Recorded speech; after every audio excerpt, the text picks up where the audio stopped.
তিনটে কথা আল্লামা সাঈদীর, প্রতিটা কথা সত্যে পরিণত হয়েছে নাকি? একটা সত্য কথা পরিণত এখনো পর্যন্ত হয় নাই। একটা কথা, যে কথাটা আজকের সম্মানিত অতিথি, সম্মানিত সভাপতি জনাব মোহাম্মদ ইলিয়াস, আজকের অনুষ্ঠানের প্রধান অতিথি, প্রধান আলোচক, অনুষ্ঠানের মধ্যমণি জনাব হযরত মাওলানা আল্লামা তারিক মুনাওয়ার, বিশেষ অতিথি প্রফেসর ডক্টর মাওলানা ফজলুল হক, বিশেষ অতিথি ছিলেন আমাদের প্রিয় ভাই সাবেক উপজেলা ভাইস চেয়ারম্যান জননেতা ডক্টর হাবিবুর রহমান, মঞ্চে উপবিষ্ট আলেম ওলামা এবং নেতৃবৃন্দ, সামনে উপস্থিত রানীগঞ্জের মুরব্বিয়ান, পর্দার আড়ালে মা ও বোনেরা, আসসালামু আলাইকুম ওয়া রাহমাতুল্লাহি ওয়া বারাকাতুহু।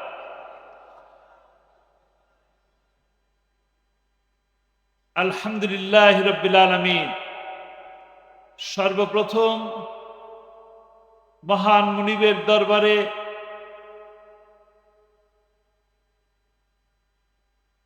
বিনয় চিত্তে শুকরিয়া আদায় করি যে মহান আল্লাহ রাব্বুল আলামিন আমাদেরকে তার কোরআনের কিছু কথা, তার প্রিয় হাবিবের কিছু কথা শোনার জন্য এখানে আমাদেরকে একত্রিত করেছেন, শুনতে পেলাম। তাই আল্লাহ রাব্বুল আলামিনের দরবারে শুকরিয়া আদায় করি। আমরা বলি আলহামদুলিল্লাহ, আলহামদুলিল্লাহ। মন খুলে বলেন আলহামদুলিল্লাহ। আলহামদুলিল্লাহ রাব্বিল আলামিন। রব্বানা লাকাল হামদ হামদান কাসীরান তাইয়্যিবান মুবারাকান ফি। এত সুন্দর মঞ্চ যারা বানালেন, যারা এই অনুষ্ঠানের আয়োজন করলেন, এত বড় বড় বক্তাদেরকে দাওয়াত করে আনালেন, তাদেরকে একবার ধন্যবাদ দেওয়া উচিত না? যে আমরা তাদেরকে অন্তরের অন্তঃস্থল থেকে, ডিডিএস জনকল্যাণ ট্রাস্টকে, আয়োজক কমিটিকে, সকলকে অন্তরের অন্তঃস্থল থেকে ধন্যবাদ জানাই, কৃতজ্ঞতা জানাই, মোবারকবাদ জানাই। ইচ্ছে করলে অন্য কোনো সংস্থা এখানে তো নাচ গানের ব্যবস্থাও করতে পারতেন না? সেখানে কোরআনের কথা শোনার ব্যবস্থা করলেন। আমরা যে শুনলাম, সময় দিলাম, আল্লাহ তাআলা এটা কবুল করে নিন। এখানে আমার শ্রদ্ধেয় বড় ভাই, আপনাদের প্রিয় মুফাসসির, আন্তর্জাতিক খ্যাতিসম্পন্ন মুফাসসিরে কোরআন আল্লামা তারিক মুনাওয়ারের বক্তব্যের পরে আর কোনো বক্তব্য কি চলে? চলে না, চলে না। কিন্তু তারপরেও আমার আসা দেরি হয়েছে। আমি আসতে একটু দেরি করেছি বলে এই সুযোগটা আমি পেলাম। আর না হয়তো ওনার আগেই আমি বক্তৃতা দিয়ে আমাকে চলে যেতে হতো।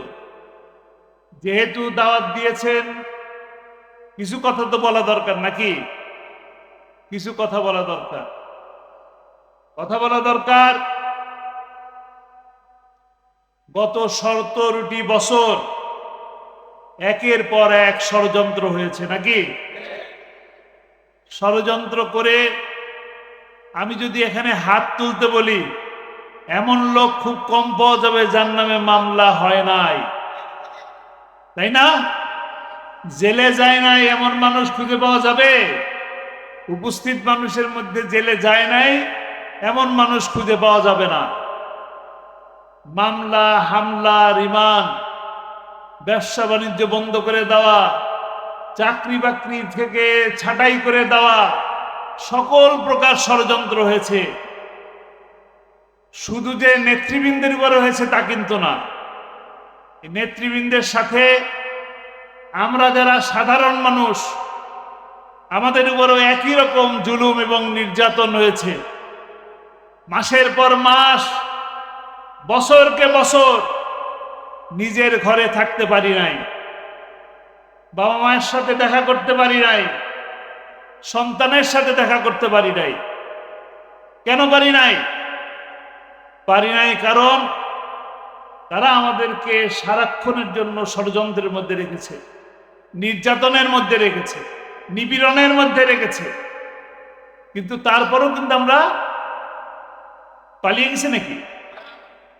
আমরা কি পালিয়ে গেছি? পালিয়ে গেছে কে?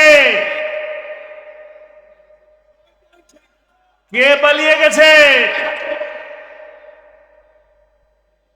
ষড়যন্ত্র করে। আর আল্লাহ তাআলা কি করেন? মহাপরিকল্পনাকারী। আমরা যদি চাইতাম, কতটুক চাইতে পারতেন, কতটুক বিচার চাইতে পারতেন, কতটুক জ্ঞান আছে আমাদের, কতটুক জ্ঞানের কতটুকু শাস্তি আমরা চাইতে পারতাম। যেহেতু অসংখ্য আলেম ওলামাকে 5ই মে 2013 সালে নির্বিচারে রাতের অন্ধকারে গুলি করে হত্যা করা হয়েছে, যেহেতু ইসলামী আন্দোলনের নেতৃবৃন্দকে মাসকে মাস, বছরকে বছর কারাগারে বন্দী করে রাখা হয়েছে, যেহেতু ইসলামী আন্দোলনের নেতৃবৃন্দকে, কোরআনের পাখিকে কোরআনের কথা বলতে যেন না পারে, সেই কারণে 13টি বছর জেলখানার অন্ধকার কারাগারে বন্দী করে রাখা হয়েছে। যেহেতু যাদের মাধ্যমে সুদবিহীন ব্যাংক, ইসলামী ব্যাংকিং ব্যবস্থা চালু করা হয়েছে, যাদের মাধ্যমে এটি ইনসাফ ভিত্তিক সমাজ প্রতিষ্ঠার চেষ্টা করা হয়েছে, সেই সমস্ত ব্যক্তিবর্গকে ধরে ধরে ফাঁসির মঞ্চে নিয়ে যাওয়া হয়েছে নাকি? ফাঁসির মঞ্চে তারা গেছে, হাসি মুখেই গেছেন। ইচ্ছা করলে তো তারা দেশের বাইরে চলে যেতে পারতেন, পারতেন না? আপনারা মীর কাসেম আলী সাহেবকে চিনেন? তিনি কোথায় ছিলেন গ্রেপ্তারের আগে? আমেরিকা ছিলেন, দুবাই ছিলেন, কিন্তু ঠিকই তিনি দেশে ফিরে আসলেন। আসলেন না? ইচ্ছা করলে তিনি আমেরিকায় থেকে যেতে পারতেন, কিন্তু থাকেন নাই। কেন? কারণ তার মনের মধ্যে বল ছিল, তার বিশ্বাস ছিল, তিনি আল্লাহর কথা বলতেন, কোরআনের কথা বলতেন। তার জীবনে কোনো চুরি দুর্নীতির ইতিহাস নাই। যারা চুরি করে তাদের গলা থাকে কি বড়, আবার তারাই আগে পালিয়ে যায়। আমাদের নেতৃবৃন্দরা একের পর এক জেলে গেছে, কেউ দৌড়ও দেন নাই। দৌড় দেওয়ার ইতিহাস আছে না? কিন্তু আমাদের নেতৃবৃন্দরা কেউ কি দৌড় দিছেন? দৌড় দেন নাই। দৌড় দেন নাই কেন? কারণ আল্লাহ তাআলাকে তারা ভয় করতেন, আর আল্লাহর নাজিল করা মহাগ্রন্থ আল কোরআনকে প্রতিষ্ঠা করার জন্য তাদের জীবনকে বিলিয়ে দিতেন। এইভাবে একে একে প্রতি বছর এক একজনকে নিয়ে নিয়ে ফাঁসি দিছে না? যাতে করে আমরা ভয় পাই, যাতে করে আমরা কোনো কাজ না করতে পারি, আমরা যেন আন্দোলনে না নামতে পারি, আমরা যেন মিছিলে না যেতে পারি, আমরা যেন কোনো জনসভা না করতে পারি, কিন্তু আল্লাহ তাআলা কি আমাদেরকে সেই ব্যবস্থা করে দেন নাই? আল্লাহ শুকরিয়া আদায় করি, আলহামদুলিল্লাহ। 1 তারিখে তারা আমাদেরকে নিষিদ্ধ ঘোষণা করলো, তাই নয় কি? 5 তারিখে কারা নিষিদ্ধ হয়ে গেল? আল্লাহু আকবার, আল্লাহু আকবার, আল্লাহু আকবার। যারা নিষিদ্ধ করলো তারাই নিষিদ্ধ হয়ে গেল। আর আমরা আলহামদুলিল্লাহ এরকম সুন্দর ব্যবস্থায় আমরা কথা বলার সুযোগ পাচ্ছি, আল্লাহর শুকরিয়া। আমাদের বিরুদ্ধে চুরি করার অভিযোগ, আমাদের বিরুদ্ধে ধর্ষণের অভিযোগ, আমাদের বিরুদ্ধে হত্যার অভিযোগ, আমাদের বিরুদ্ধে লুণ্ঠনের অভিযোগ, ঘরে আগুন দেওয়ার অভিযোগ, কিন্তু তারপরেও যারা আপনাদের কাছে এই যে নামাজের দাওয়াত নিয়ে যেতেন, কোরআনের কথা বলতেন, তারা কিন্তু ঠিকই জেলের মধ্যে যাওয়ার পরে মুক্তি পেয়ে আবার আপনার কাছে ফিরে এসেছেন, নাকি?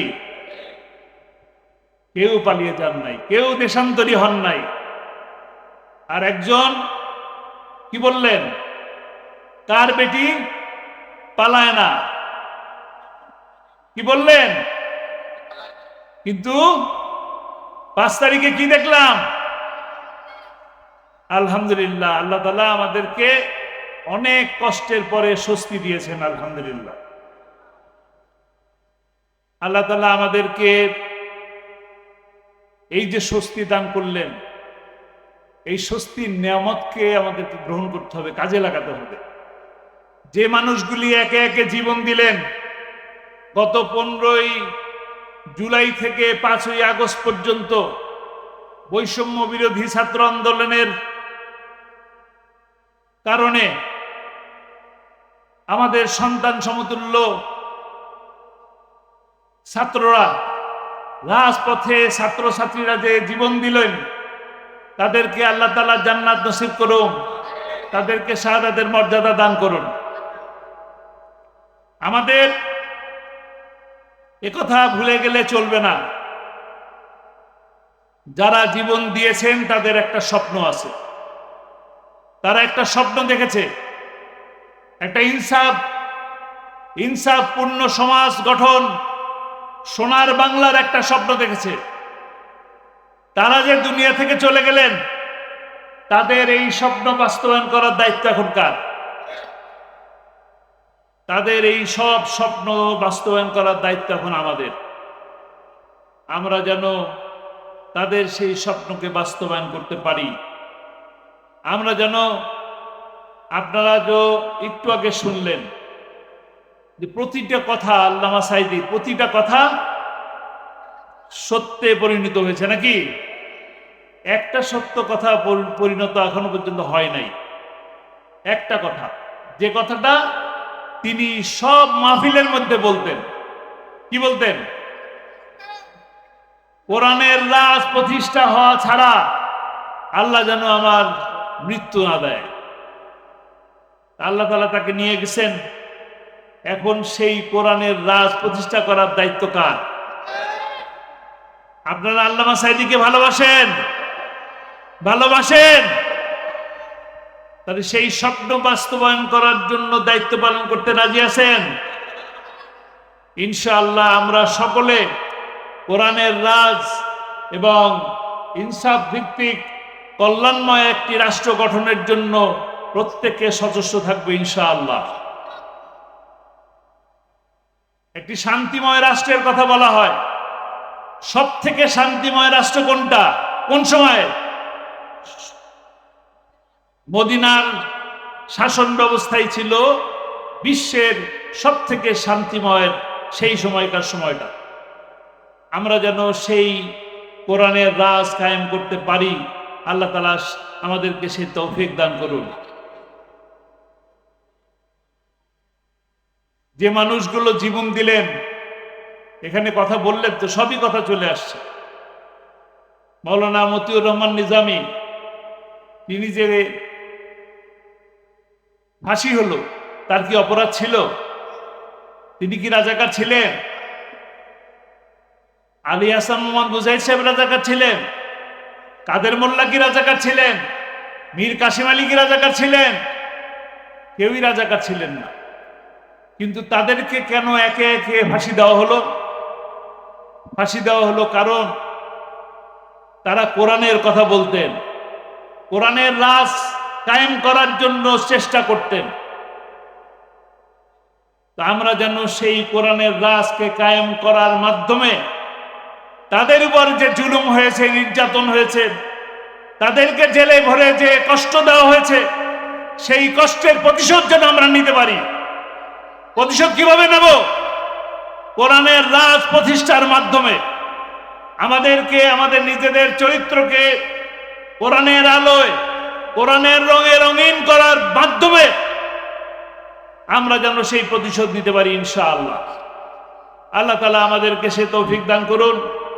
রাত গভীর হয়ে গেছে, দূর দূরান্ত থেকে আপনারা এসেছেন, অনেক গরম করেছে, আপনারা ফ্যানের বাতাসেও আপনাদের ঘাম ঝরাচ্ছে। আল্লাহ তাআলা এই ঘামকে কবুল করুন। আমরা যে কথাগুলো শুনলাম সে কথাগুলো আমল করার তৌফিক দান করুন, এবং আমরা যেন এই কোরআনের পথে, কোরআনের রাজ কায়েমের মাধ্যমে আমরা যেন আমাদের কাঙ্ক্ষিত সাফল্যে পৌঁছতে পারি, সে তৌফিক আল্লাহ তাআলা আমাদের দান করুন। আমা তৌফিক ইল্লা বিল্লাহ। আসসালামু আলাইকুম ওয়া রাহমাতুল্লাহ।